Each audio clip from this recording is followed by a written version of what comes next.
baby? It's Auntie. I will get better at learning how to do intros for this at some point. We're gonna read Ping, and I'm gonna see if I can get it in before you guys get home, because you're on your way home, but I'm in your house. Tea! The story about Ping, the duck. Once upon a time, there was a beautiful young duck named Ping. Ping lived with his mother and his father and 2 sisters and 3 brothers and 11 aunts and 7 uncles and 42 cousins. Their home was a boat with 2 wise eyes on the Yingatsi River. Each morning as the sun rose from the east, Ping and his mother and his father and his sisters and his brothers and his aunts and his uncles and his 42 cousins all marched, one by one, down a little bridge to the shore of the Yingatsi River. I don't know if I'm saying that word right. I'm not from China. That's Ping, the little yellow guy.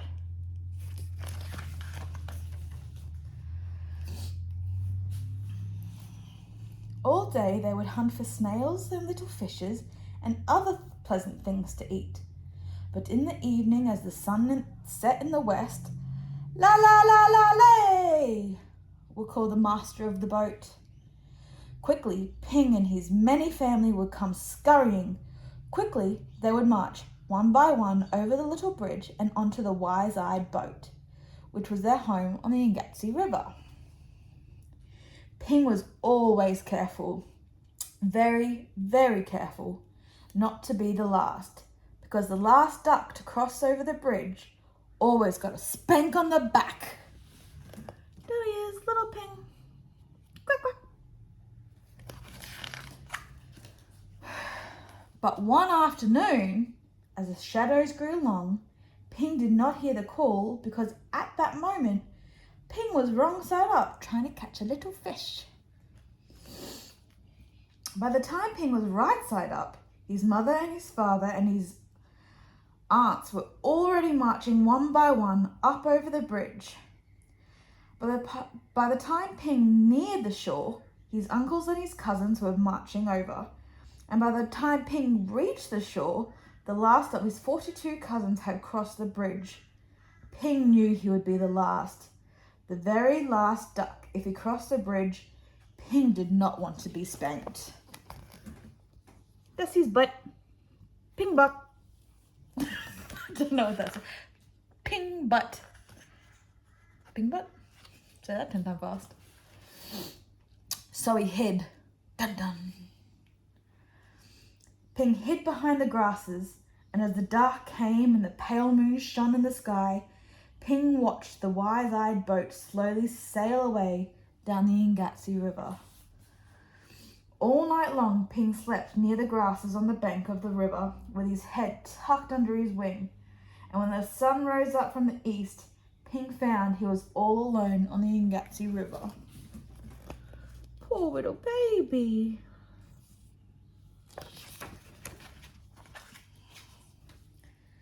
There was no father or mother, no sisters or brothers, no aunts or uncles, and no 42 cousins to go fishing with Ping, so Ping started out to find them, swimming down the yellow waters of the Yingatsi River. As the sun rose higher in the sky, boats came, big boats and little boats, fishing boats and beggars' boats, houseboats and raft boats, and all these boats had eyes to see with, but nowhere could Ping see the wise-eyed boat that was his home.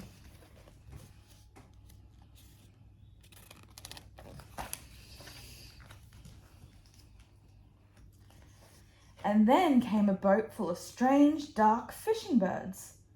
Ping saw them diving for fish for their master. As each bird brought a fish to his master, he would give it a little piece of fish for pay. Closer and closer swooped the fishing birds near Ping.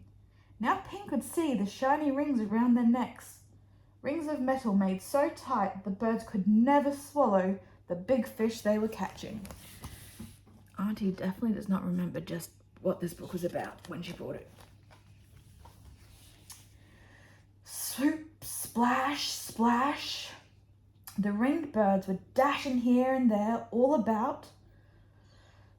Ping ducked down and swam under the yellow water of the Ingatsi River. When Ping came up to find the top of the water far away from the fishing birds, he found little crumbs floating, tender little rice cake crumbs which made a path to the houseboat. As Ping ate these crumbs, he came nearer and nearer to the houseboat. Then, splash! There in the water was a boy! A little boy with a barrel on his back, which was tied to a rope from the boat, just as all boat boys in the Ingatsi River are tied to their boats. In the boy's hand was a rice cake. "Oh, whoa!" cried the little boy, and up dashed Ping and snatched up his cake.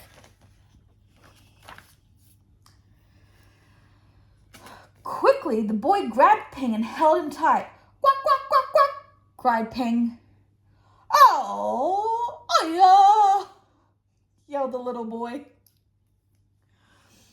Ping and the boy made such a splashing and such a noise that the boy's father came running, and the boy's mother came running, and the boy's sister and brother came running, and they all looked over the edge of the boat at Ping and the boy splashing in the water of the Ingatsi River.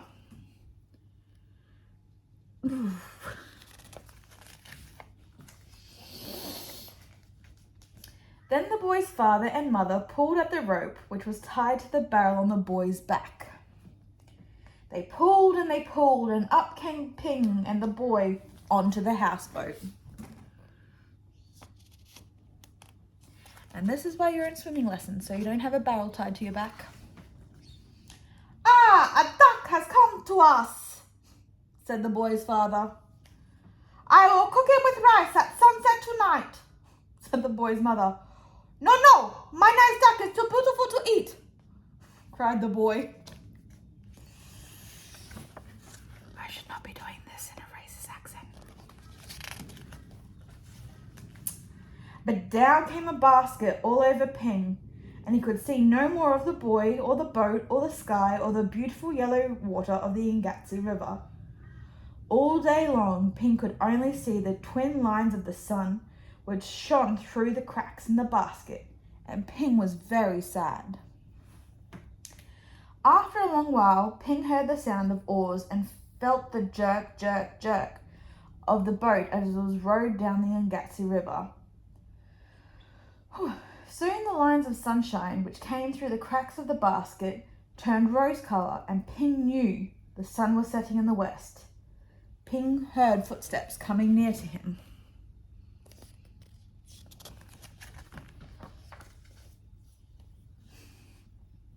The basket was quickly lifted, and the little boy's hands were holding Ping.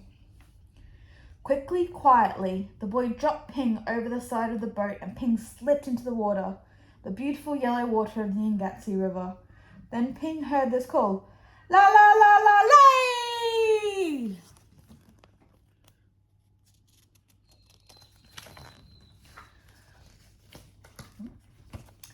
Ping looked, and there near the bank of the river was the wise-eyed boat which was Ping's home. And Ping saw his mother and his father and his aunts all marching one by one up and over the little bridge. Swiftly, Ping turned and swam, paddling towards the shore. Now Ping could see his uncles marching one by one. Paddle, paddle, Ping hurried towards the shore. Ping saw his cousins marching one by one. Paddle, paddle, Ping neared the shore, but as Ping reached the shore, the last of Ping's 42 cousins marched over the bridge, and Ping knew that he was late again. "You guys just got home."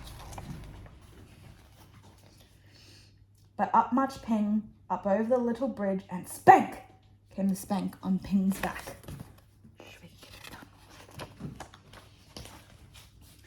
Then at last, Ping was back with his mother and his father and his 2 sisters and 3 brothers and 11 aunts and 7 uncles and 42 cousins, home again on the wise-eyed boat of the Ingatsi River. Okay, I'm gonna go see you now. Bye.